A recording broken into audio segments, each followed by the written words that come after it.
មានទុកជាទម្ងន់ម៉ែបងខំមកយកប្រពន្ធតែរូបខ្ញុំមិនចង់យក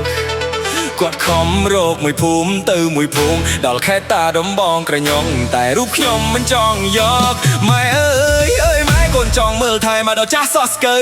អីណែអាកូនពៅម៉ែចង់បានចៅទុកក្រនប្រឡែងម៉ែអើយម៉ែប៉ុន្តែគូស្នេហ៍កូននៅឯណាទៅកុំពិបាកពេកកូនពៅកុំព្រៃម៉ែនេះចាំជួយកូនឯងគាត់ដេញវាយខ្ញុំឡើងភូមិខ្ញុំចង់តែយំព្រោះគាត់បងខំខ្ញុំអងវល់ឡើងបែកពពុះមាត់គាត់កាន់រំពោះត្រៀមទុកវត្តខ្ញុំថាម៉ែអើយអាណិតកូនផងលុយក៏ចំពាក់គុណក៏មិនតន់សងគាត់មុខស្មើហើយឆ្លើយតបថាថ្ងៃឯងរៀបការគិតគូកាត់កងម៉ែកុំបង្ខំកូនអីបើកូនទៅខាងស្រីបានអ្នកណាមើលថែណាមួយកូនក៏មិនសូវស្អាតហើយក៏មិនសូវឆ្លាតតែអ្នកណាចង់ក្បែរតែជីបរោសូភាពរៀបសារគិតតែធ្វើការរមិនដែរគិតរឿងស្នេហ៍ខ្ញុំស្លូតមិនសូវមាត់ប្រន់គិតក៏ភ័យខ្លាចអត់ប្រាក់ខែ JX ពូកែតមៀងអស់ជៀនឆាស្ងោជ្រក់លៀងចានបោសផ្ទះប្រពន្ធខ្ញុំតោះតែពូកែចេះមើលជូជៀនយួនក៏កោស្ងោមរះបើប៉ះប្រពន្ធដែលរៀងកាន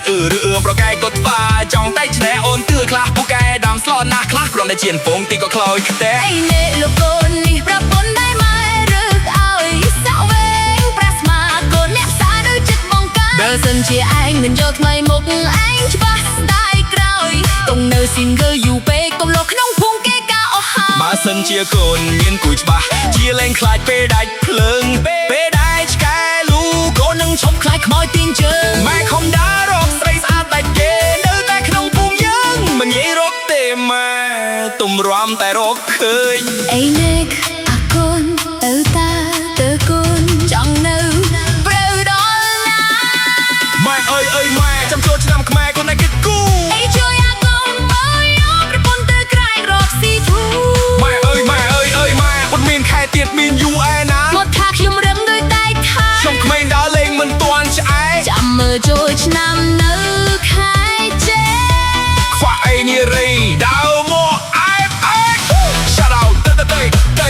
Shout out Shout out Shout out តែស្ដាប់ឲ្យដឹងអំពីមូលហេតុខ្ញុំមិនស្នេហ៍ដោយសារមិនត្រូវថៃក៏តែទទួលអារម្មណ៍ថា I like your vibe មិនយកផ្លេសតាព្រោះខ្លាចបេះដូងឆែមជប់ស្នេហ៍ដំបងដូចអន្ទងគ្មានទឹកមានទឹកមាត់លេបានតែមួយក្អឹកស្នេហា sweet បានមួយអាទិត្យចាំមើលខ្ញុំជោគជ័យខ្វះអីស្រីអង្គុយចិត្តផ្លូវវាលំបាករងរាក់ធ្លាក់កន្លក់គាំងដូចជាប់ស្នប់ But can't stop me ខ្ញុំធ្វើការតាំងពីយប់ទល់ព្រឹកសាំងផ្លិតបាយទឹកតម្រាំដល់ទីនេះពុកអាមើងងាយទន្ទ្រាយដោយភពតាំងពីច័ន្ទដល់សុកឃើញគិតតែផឹកស៊ីសៅរ៍នឹងអាទិត្យ